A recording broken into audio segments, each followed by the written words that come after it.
Hey everyone, this is Michael again, and welcome to the AEW Dynamite review, an out-of-date Dynamite review. This is going to be a review of last night's edition of Dynamite, which was the October 7th edition. And I watched Dynamite earlier today because I DVR'd it last night. And I gotta say, it was a pretty good show.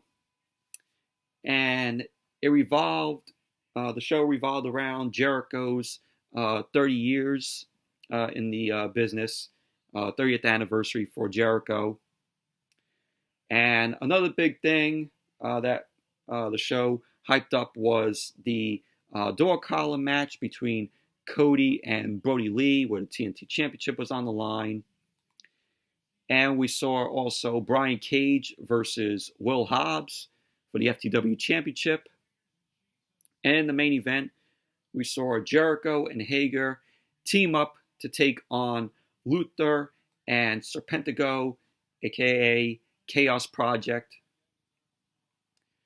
But pretty good show Dynamite was last night. And next week's edition of Dynamite, it's going to be the 1-year anniversary show for Dynamite. I can't believe it's already a year that AEW launched, or Dynamite launched. So that's pretty awesome. So we're going to jump right into the review. So Dynamite kicked off with Brian Cage versus Will Hobbs for the FTW Championship. And we had Ricky Starks and Taz on commentary for this match.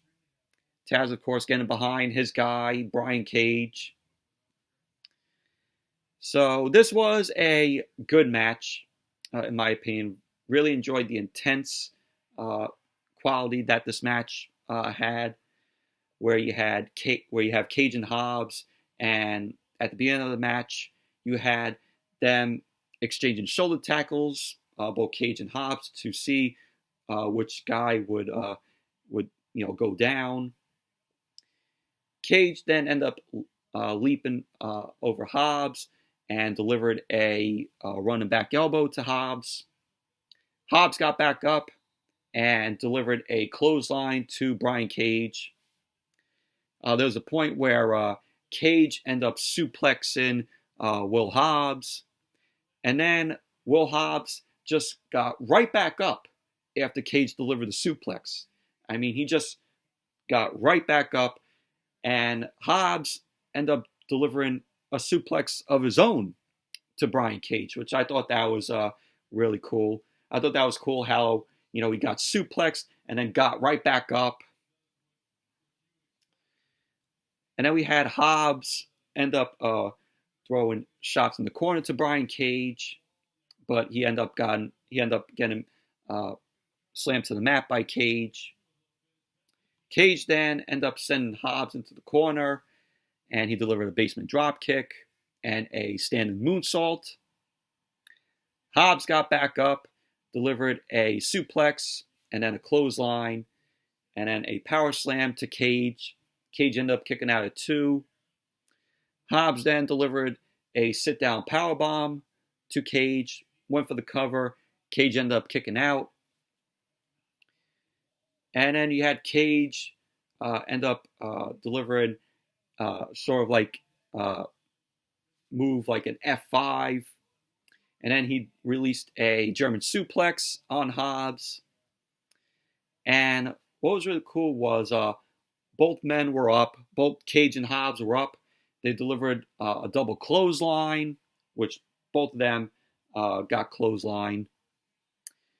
And Hobbs ended up getting to the top rope, and he delivered the frog splash, but Cage ended up moving out of the way. Cage then ended up landing the drill claw to Hobbs, and there you go. Brian Cage ended up winning the match, retaining the FTW Championship. And post-match, Taz ended up getting on the mic, and Ricky Starks was headed to the ring to join Cage. Taz on the mic end up telling them not to touch Hobbs, not for Cage or Ricky Starks to touch Hobbs. Taz ended up saying that was an amazing performance. Taz ended up saying that Hobbs fought his ass off, and that it's time for Hobbs to decide to either join Team Taz, or if Hobbs doesn't join Team Taz, then Brian Cage and Ricky Starks will beat Hobbs up. So Darby Allin ended up coming out. He came out to the ring, of course, along with his skateboard. Cage and Starks ended up getting out of the ring, and Darby Allin was staring both Cage and Ricky Starks down. Taz then ended up barking at Darby Allin, saying that one day he'll learn not to stick his nose in their business, in Team Taz's business. So that was basically that. But overall, very good match from Cage and Hobbs here. It was a very intense, good match that they both put on. And then throughout some parts of the night, you had superstars and celebrities, some music, talent end up, wishing Chris Jericho, 30 years of him being in the business. So we had that at parts throughout the night. So you saw like Hiroshi Tanahashi. You had Bully Ray, a.k.a. Bubba Ray, make a quick appearance. He was drinking some bubbly. But that was kind of cool to see Bully Ray. And then we went to Lance Archer.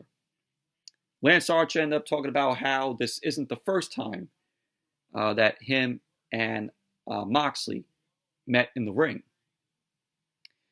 Archer ended up saying that Moxley may have beat some other badasses in AEW, but they are nothing compared to him. So that was that. Lance Archer cut a little promo. The two of them are going to have a match next week, and the AEW World Championship is going to be on the line. So, but this was supposed to take place 2 weeks ago, but Eddie Kingston ended up taking on Moxley for the title because it was already supposed to be Lance Archer. But Lance Archer ended up getting tested positive for COVID. So now they're going to have the match next week. So it should be a really good, awesome match between the both of them next week. And then we went to FTR versus the Hybrid 2.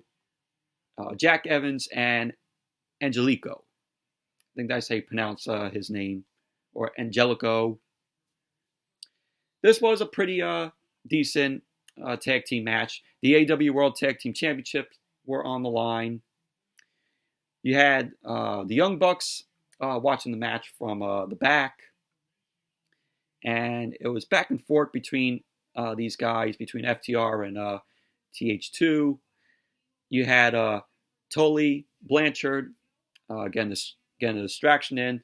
So Cash Wheeler ended up taking out Jack Evans on the top rope. You had Dax Harwood doing a dragon screw leg whip. And Jack Evans was taking a beatdown, of course, by the champs. At the end of the match, you had Jack Evans. He was put on the top rope. Harwood nailed a suplex. Wheeler ended up coming in, delivered a splash on Jack Evans. So there you go. FTR ended up winning the match, retaining the AEW World Tag Team Championship. That was that. And then post-match, you had the Bucks end up delivering a double super kick to the cameraman that was filming them backstage. So FTR end up looking on. And then on the screen, we got a photoshopped image of both Dax Harwood and Cash Wheeler. And they were dressed in hot dog outfits with the AEW World Tag Team Championships around them. And so then we had the best friends come out. Chucky T and Trent. Trent ended up asking FTR if they got the joke because of the photoshopped image of the both of them dressed in hot dog outfits. So he was like, wieners, you get it?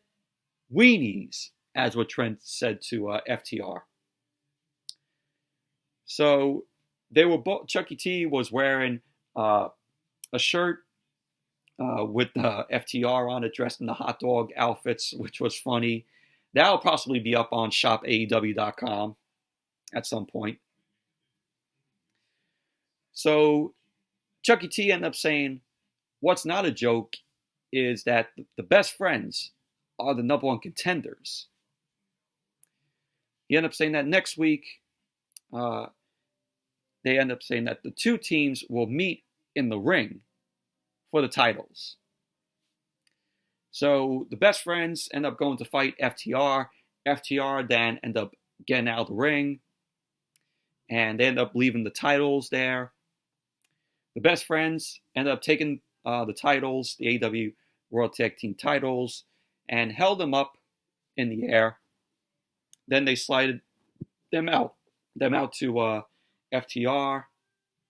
And then, of course, it ended with the best friends, hugging each other. The camera pans back, which I always love when they do that. When they hug, the camera pans all the way back.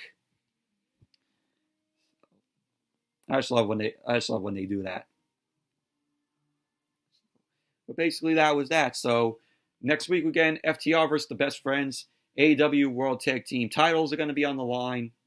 Going to be a very fun, entertaining match between them next week.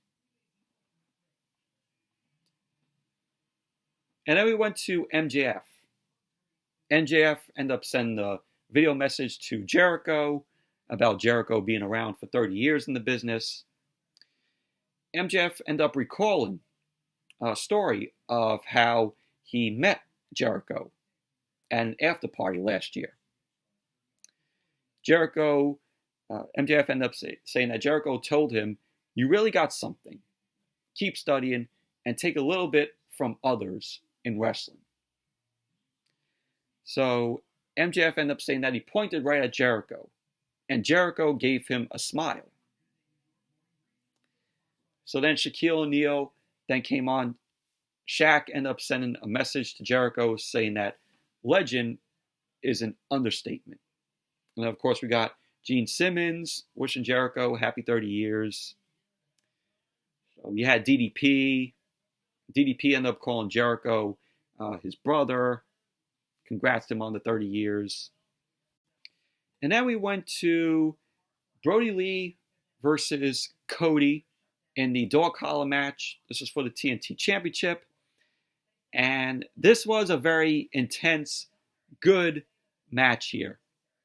And it was everything that I was hoping it to be. It was very brutal, good storytelling here. There was blood. Just overall intense match from these two. And this is the first time in 37 years that a dog collar match took place. Greg the Hammer Valentine was in the crowd. And, of course, he was in the dog collar match 37 years ago with Rowdy Piper. And that was back in 1983. And I haven't seen the match, but on commentary they stated that it was a classic and people still talk about that match. I haven't watched the match. So, but Greg the Hammer Valentine was there.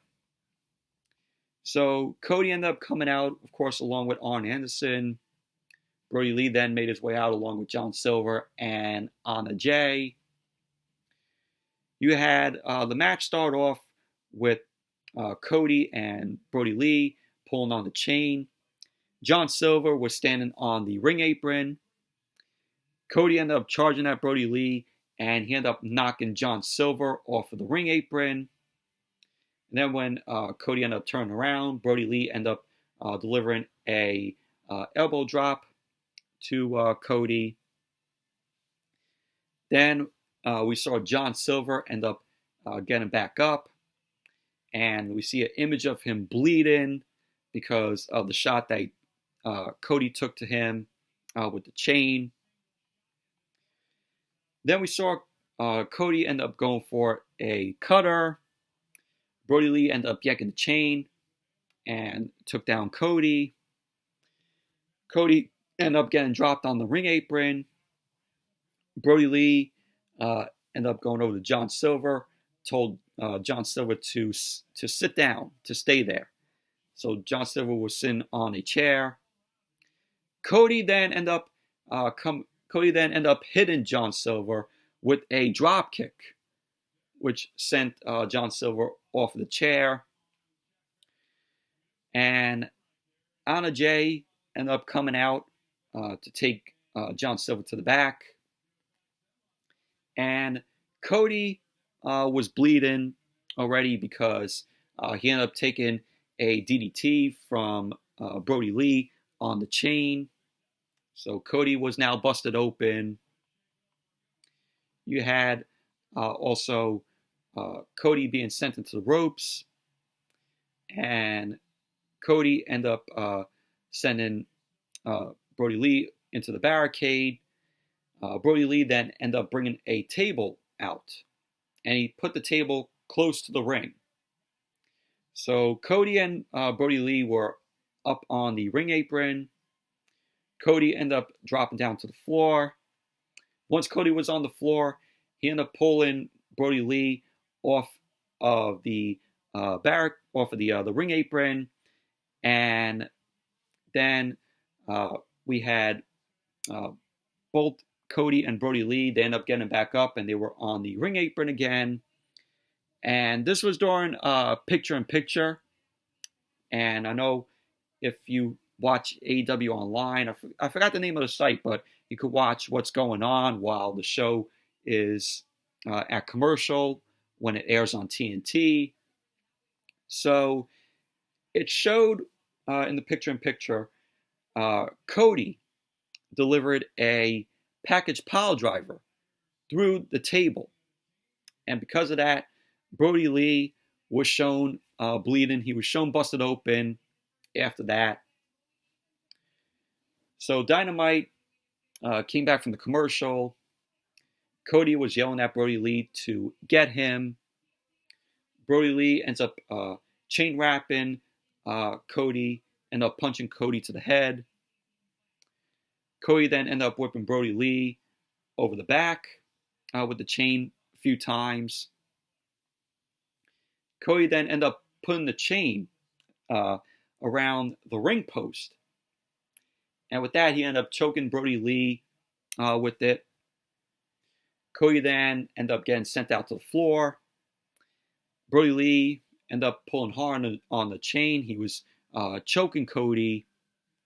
Cody ended up blocking it with his arm and allowed him to get back into the ring.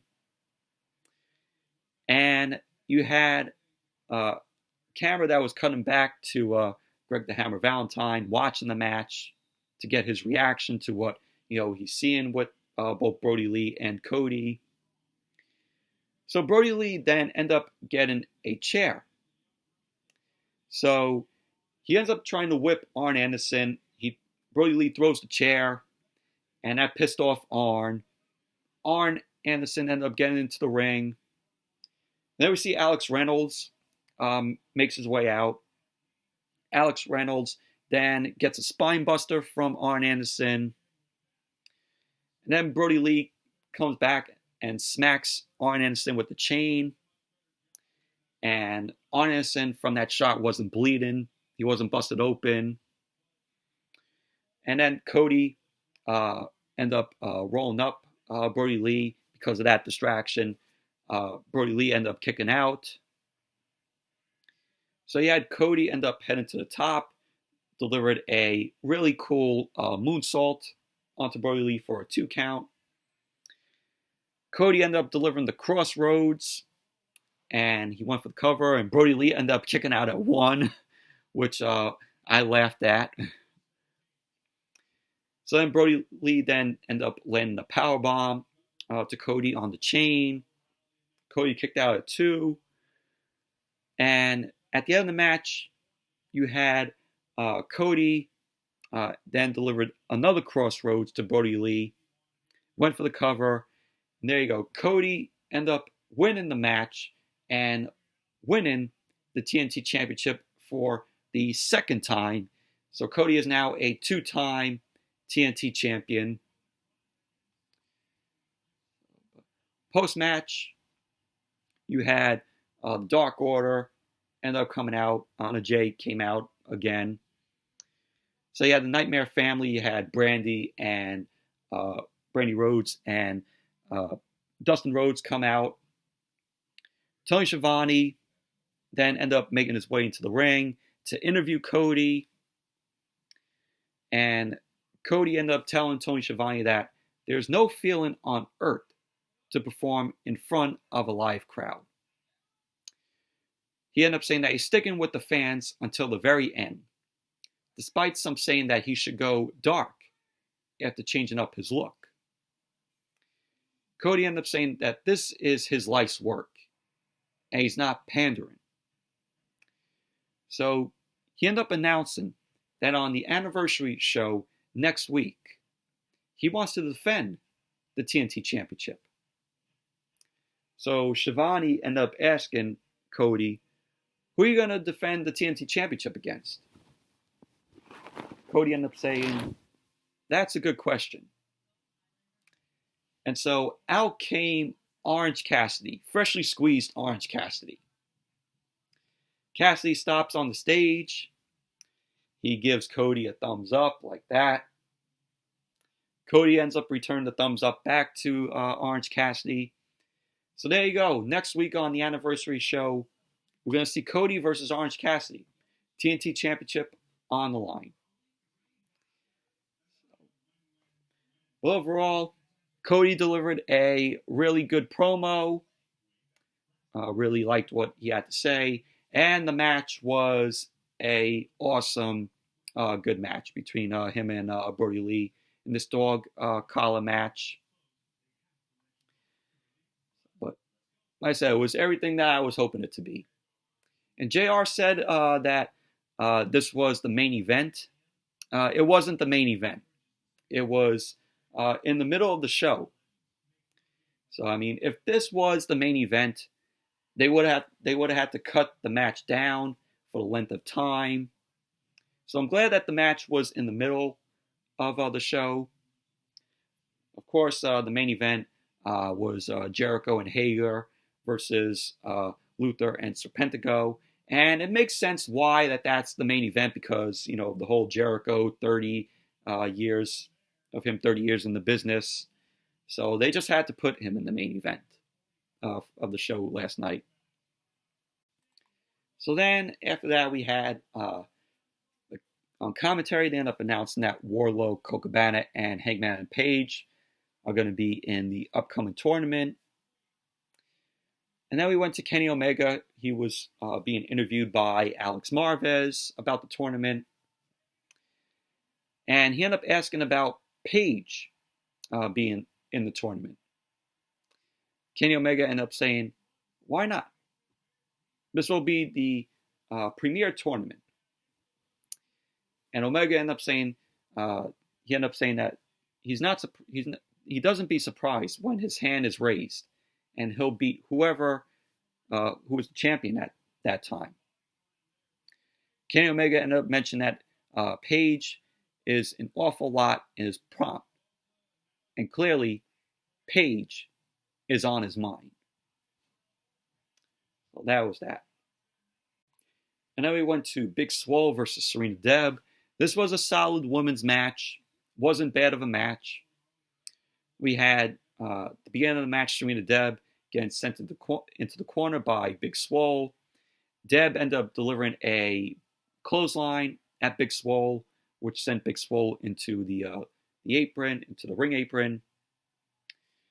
And Serena Debb then ended up taking out Big Swole's leg.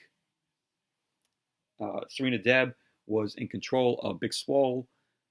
And then we had Big Swole end up delivering a headbutt to Serena Debb's chest. Went for the cover, and Debb kicked out at 2. At the end of the match, Swole ended up hitting a axe kick and a headbutt to Debb's chest and a rolling elbow. And that was that. Big Swole ended up winning the match. Overall, it was a solid women's match. So then we went to Jon Moxley. Jon Moxley ended up cutting a promo, and he was shown at a bar. Moxley ended up saying that he hasn't had much time to celebrate after winning his last big title match. He ended up saying that he's been around long enough and knows eventually the champion goes down. Moxley ended up saying that one doesn't beat Archer. One survives him. He ended up saying that he barely did the last time they met in New Japan. Moxley ended up saying that he knows every time he hands the title to the referee, he may not touch it again. So we see him flipping a coin on what happens on the 14th, what happens next week. And Moxley ended up saying that he's not laying down from Archer, though. And that Archer is going to have to take the title off his dead body. So Moxley ended up saying that it's like you always say, Lance, everybody dies. So that's what Moxley had to say. Pretty good promo from him. Of course, we're going to see the match next week.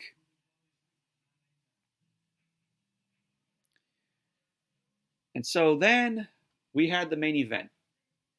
Jericho and Hager versus Chaos Project, Luther and Serpentico. And this was a solid tag team match. You had beginning of the match, Jericho and Serpentico getting the match started. Serpentico ended up getting a few shots, but Jericho ended up dropping him. Luther comes in, and Luther and Jericho used to be rivals. And the last time they fought was back in 1996, according to what they said on commentary here. So Jericho and Luther end up trading chops. Luther ended up delivering a big boot to Jericho, delivered a clothesline. Serpentico ended up coming in and delivered a double stomp to Jericho. Serpentico tagged Luther back in. Luther ended up being up on Jericho. Jericho ended up tagging in Hager. Hager comes in and beats up on Luther. Jericho then ended up landing some chops. But Serpentico ended up coming back, and he ended up delivering a DDT to Jericho.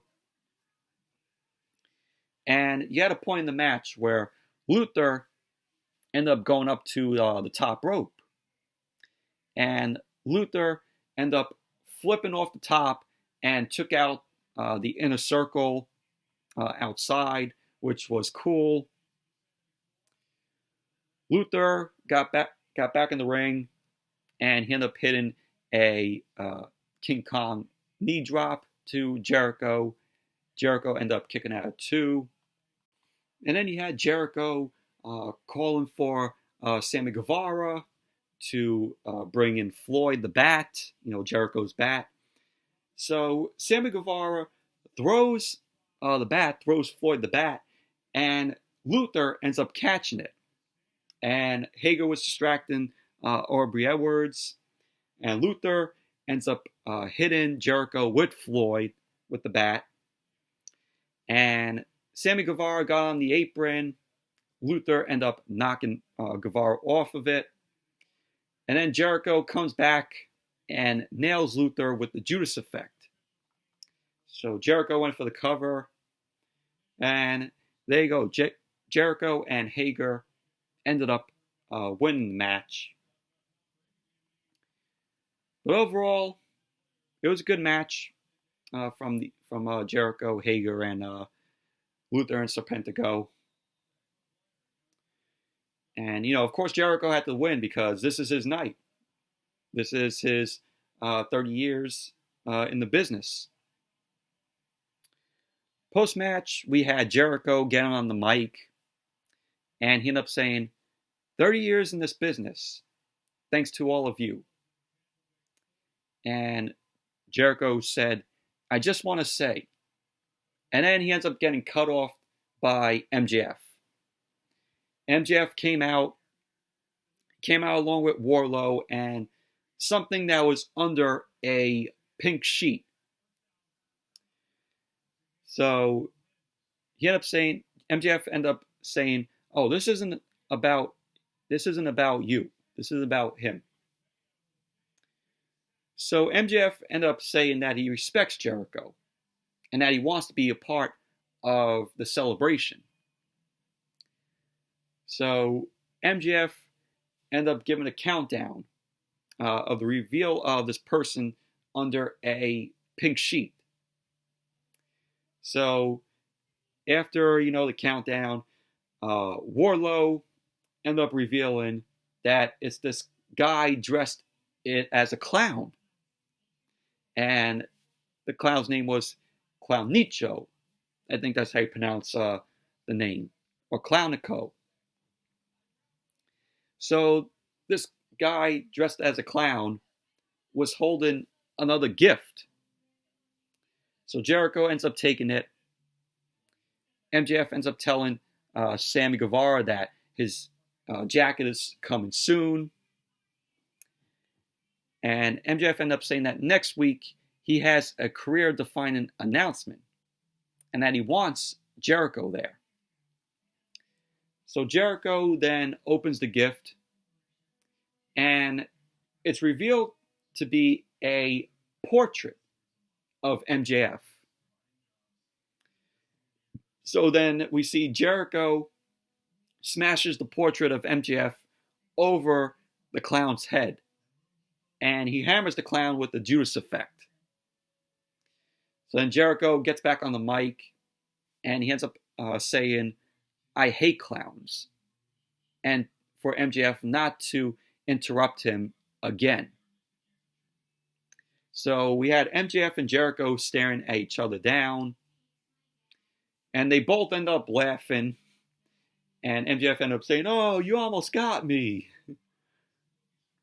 So then Jericho ends up taking the crowd. And we had some part of the talent, the roster, end up coming down to celebrate with Jericho. And then what was really funny was we had credits roll. And it just said Chris Jericho's name for every role.